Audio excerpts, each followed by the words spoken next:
আসসালামু আলাইকুম বন্ধুরা।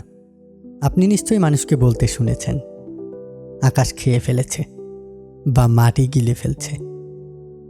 কিন্তু পৃথিবীতে এমন একটি জায়গা রয়েছে যেখানে মানুষ দাবি করে যে এটা সত্যিই ঘটে।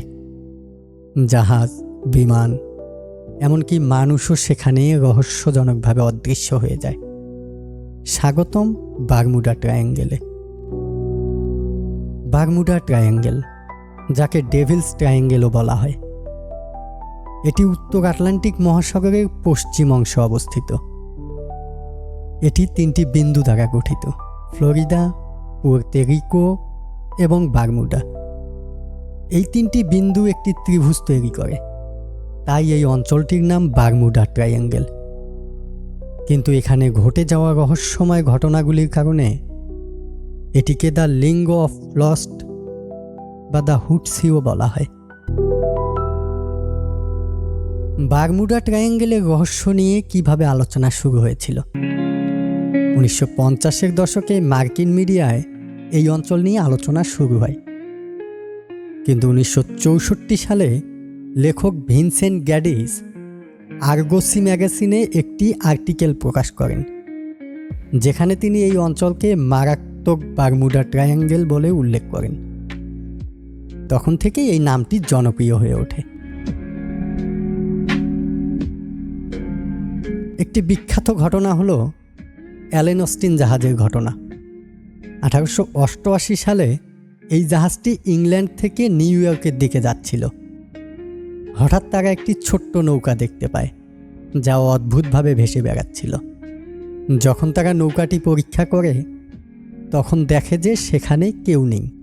ক্যাপ্টেন, ক্রু বা যাত্রী কেউই নেই। তারা নৌকাটিকে টেনে নিয়ে যাওয়ার সিদ্ধান্ত নেয়। কিন্তু একটি ভয়ানক ঝড়ের মধ্যে নৌকাটি অদৃশ্য হয়ে যায়।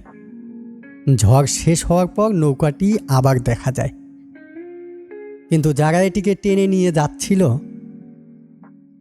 তারা রহস্যময়ভাবে নিখোঁজ হয়ে যায়। আরেকটি বিখ্যাত ঘটনা হলো মেরি সেলেস্ট জাহাজের গল্প। 1872 সালে এই জাহাজটি নিউ ইয়র্ক থেকে ইতালির উদ্দেশ্যে রওনা করে, কিন্তু বারমুডা ট্রায়াঙ্গেলের কাছে গিয়ে অদৃশ্য হয়ে যায়। ঠিক 1 মাস নাগাদ পরে জাহাজটি ভেসে থাকা অবস্থায় পাওয়া যায়।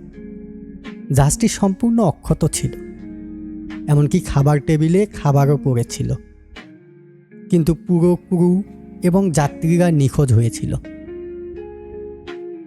আজও তাদের কি হয়েছিল তা কেউ জানে না। সবচেয়ে বিখ্যাত ঘটনাগুলোর মধ্যে একটি হলো ফ্লাইট 19। 1945 সালে 5টি মার্কিন নৌবাহিনীর বিমান প্রশিক্ষণ মিশনে যাওয়ার সময় অদৃশ্য হয়ে যায়। তাদের কম্পাস কাজ করা বন্ধ করে দেয় এবং তারা সম্পূর্ণভাবে দিকভ্রষ্ট হয়ে পড়ে। একটি উদ্ধারকারী বিমান পাঠানো হয়, কিন্তু সেটিও অদৃশ্য হয়ে যায়। শেষ বার্তায় পাইলট বলেছিলেন, এখানে 100 ফুট উচ্চতায় কিছু জ্বলছে। এরপরই সব কিছু নিঃশব্দ হয়ে যায়।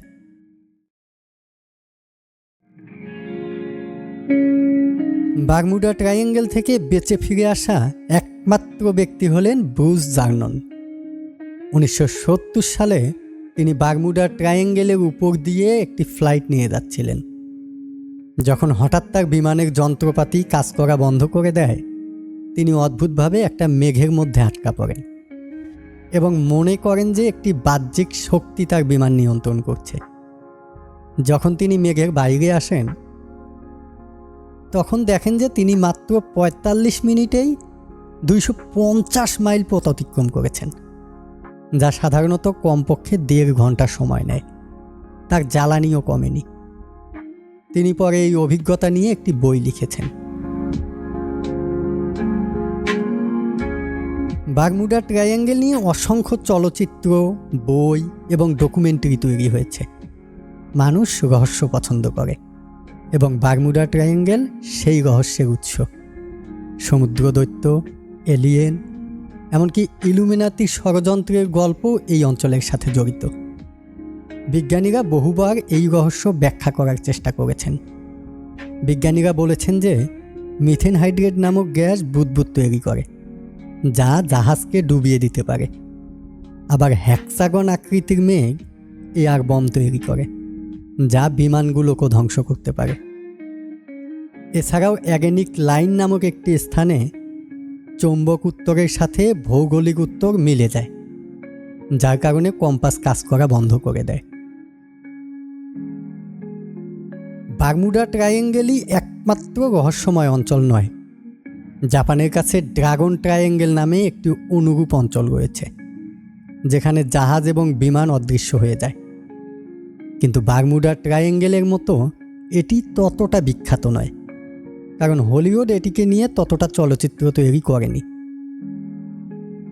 তাহলে বারমুডা ট্রায়াঙ্গেল কি সত্যি এত বিপজ্জনক? আসলে না। লয়েডস লিস্ট অনুসারে বিশ্বের মাত্র 1.8% জাহাজ দুর্ঘটনা এই অঞ্চলে ঘটে।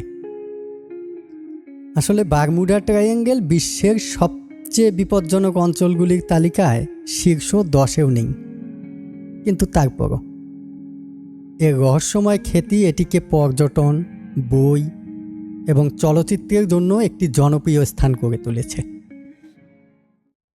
আপনি কি মনে করেন, বারমুডা ট্রায়াঙ্গেল কি সত্যি এত বিপজ্জনক, নাকি এইটা কেবলমাত্র মানুষের কল্পনার ফসল? কমেন্টে আপনার মূল্যবান মতামত জানান। আর যদি ভিডিওটি ভালো লেগে থাকে তবে লাইক করুন, শেয়ার করুন এবং চ্যানেলটি সাবস্ক্রাইব করতে ভুলবেন না। পরের ভিডিওতে আবার দেখা হবে। ততক্ষণ পর্যন্ত ভালো থাকুন, সুস্থ থাকুন। আল্লাহ হাফেজ।